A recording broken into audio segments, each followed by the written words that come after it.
2 బండ్లు పెట్టినారు అన్లోడింగ్ వచ్చేసి. అటుపక్క ఒక 10 టైర్, ఇటుపక్క ఒక 10 టైర్ ఉంది కదా, 2 10 టైర్లు ఉన్నాయి.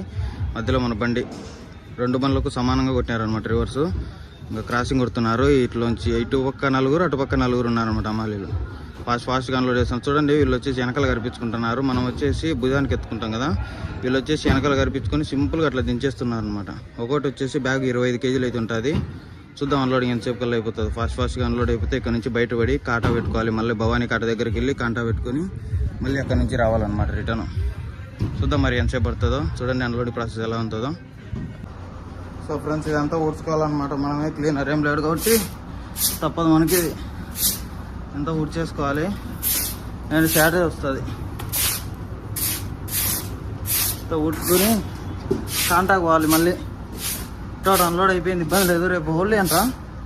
హోలీ అయిందనే మనకు లోడింగ్ అయితే ఉండదని చెప్పినారు. బంద్ అంట పూర్తిగా రేపు. ఎట్లో మనకు దేవుని దయ వల్ల ఈరోజు అన్లోడ్ అయిపోయింది. లేదంటే ఇంకా ఇక్కడనే చచ్చిపోయేవాళ్ళం దిక్కు.